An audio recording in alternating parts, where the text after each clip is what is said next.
আলহামদুলিল্লাহ প্রথম সেহরির টাইম হয়ে গেল। বাজে রাত 4:19।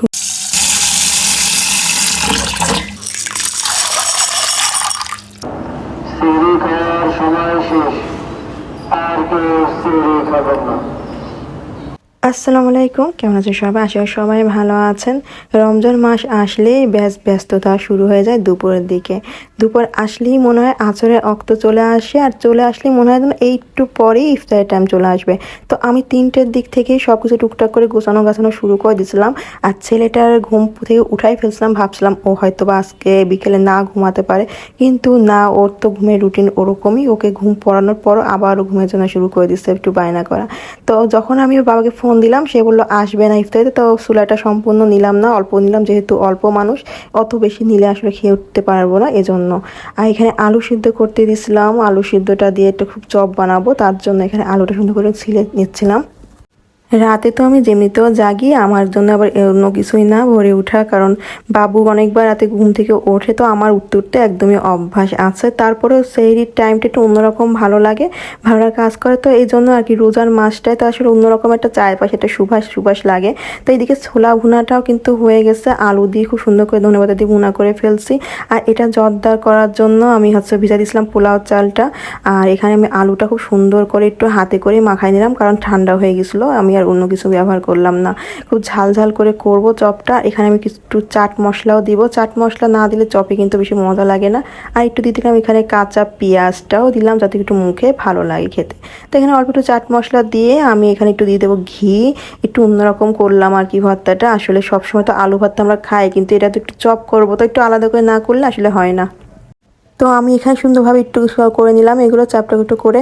ইচ্ছা ছিল আরও অনেক কিছু করব, কিন্তু যেহেতু ওর বাবা আসবে না, তো কি দরকার এত ঝামেলার ভিতর যাওয়া। যা খাই আমরা সব সময় যা হয়ে থাকে সেগুলো একই করে ফেললাম। তো এখানে বেসন দিয়েছিলাম আমি 2 রকম, আর সেটা নিয়ে খুব সুন্দর করে একটু মাখাই নিলাম, আর একটু জাফরান দিয়েছিলাম যাতে কালারটা একটু খুব সুন্দর আসে। যেহেতু বেগুনিতে অনেক সময় কালারটা বেশি ভালো না আসলে কিন্তু খেতেও কেমন একটা লাগে না, তো আমি সবসময় একটু চেষ্টা একটু জাফরান দিলে আমার কাছে বেশ ভালো লাগে। তো এখানে বেগুনিটা আমি আগের থেকে এখানে রেডি করে রাখছিলাম। একটু দিয়ে দিলাম চালের গুঁড়ো যাতে মচমচা হয়ে যায়, আর বেগুনি মচমচা হলে কিন্তু বেশ ভালো লাগে খেতে একদম। তো আমি একটু জর্দার লাড্ডু করব, তার জন্য আমি এখানে সুন্দর একটু ঘি নিয়ে নিলাম, তারপর একটু তেজপাতা, এলাচ, দারচিনিটা দিয়ে আমি এখানে অনেক রকম বাদাম কুচিটা দিয়ে খুব সুন্দর করে একটু ঘিয়ের সাথে ভেজে নেব। এটা ভাজতে যে এত সুন্দর একটা ঘেরান আসে, রোজা রেখে আসলে শুকাও যায় না, কেমন একটা লাগে না। তো ভাজতে এখন দিয়ে দেবো এর ভিতর জর্দাটা। খুব সুন্দরভাবে একটু নরম বেশি করে নিলাম, কারণ একটু লাড্ডুর মতো করব, তার জন্য এখানে একটু খুব সুন্দর করে একটু নরম করে দিলাম। তো আমার কাছে মনে হচ্ছিলো কালারটা একটু কম হয়েছে, হঠাৎ করে কারেন্ট চলে গেল, পরে আবার কারেন্টটা আসলো। তো এখন দিয়ে দিলাম এখানে চিনি, দিয়ে দিলাম বেশ অনেকখানি গুঁড়ো দুধ, কারণ দুধ চিনি ছাড়া তো আসলে মজা নেই, দুধটা একটু বেশি দিলে বেশ ভালো লাগে। তো কালারটা একদম সাদা হয়ে গেল, কেমন একটা লাগলো। পরে আমি ভাবলাম যে আর একটু আমি এখানে একটু জাফরান দিয়ে দিই, কারণ এটা তো লাল না হলে আসলে ভালো লাগবে না, মনেই হবে না কোনো কিছু। তো পরে আমি আর একটু এখানে দিয়ে দিলাম। তো আমার এটা প্রায় হয়ে গেল, আর আমি এটা এখন নামাই ফেলবো, এটা ঠান্ডা হতে দেব। আর এদিকে আমার ছেলে ফ্রিজ খোলা শিখে গেছে গোয়াল্লা, সে একদম বের করতেছে কোক, ওর বাবা রেখে গেছে, ওইগুলো দেখছে, সে বের করবে। আর এই ফাঁকে দেখতে 5টা 5:30 বেজে গেছে, তার ফাঁকে বাবুর আধা ঘন্টা কিন্তু ঘুমও হয়ে গেল। তো এখন এইগুলো ভাজতে চলে আসলাম, যেহেতু ইফতার টাইম হয়ে আসছে, ওকে উঠাই ফেলছি, কারণ বেশিক্ষণ ঘুমালে ইফতার টাইম এসব না থাকলে কি বেশ খারাপ লাগবে, আর আমার ওকে তো বসে থাকতে হবে ওকে নিয়ে, তো এগুলো কে করবে। তো এই জন্য উঠে পড়লাম, বললাম যে বাবা পরে ঘুম পড়ো, এখন উঠে পড়ো। আর এইগুলো আবার ভাজতে লেগে গেলাম, যেহেতু চপ অল্প সব কিছু অল্প করেই করলাম, যতটুকু আর কি করা যায়, যেহেতু বউ আসবে তাকেও দিব, আবার কেউ আসলে যদি দেওয়া লাগে, তো এই জন্য একটু 2 পিস করে সব বেশি করে করছি। আসলে ভাজা পোড়া ওরকম তো আর খাওয়া যায় না, এখন তো রোজই খেতে হবে, একটু বুঝে শুনে খাওয়াটাই মনে করি ভালো। তো এখানে এটা ঠান্ডা হয়ে যাওয়ার পরে আমি কিছু লাড্ডু বানিয়ে ফেললাম, না দেখতে কিন্তু ভীষণ সুন্দর, খেতেও কিন্তু ভীষণ মজা ছিল। আর আজানের আগে আমার সবসময় অভ্যাস একটু পেঁয়াজুটা বানানো, কারণ পেঁয়াজুটা একটু গরম মচমচা না হয় খেতে কিন্তু ভালো লাগে না, তার মাখানো হয় বেশি ভালো লাগে এটা শব্দটা। তো এইটা একটু সুন্দরভাবে দিয়ে দিচ্ছে। এদিকে আমার ছেলেও বেশ একটু হেল্প করতেছিল, বারবার ডাকছে, ওর জন্য চেয়ারও নিলাম, ও বসবে বলে।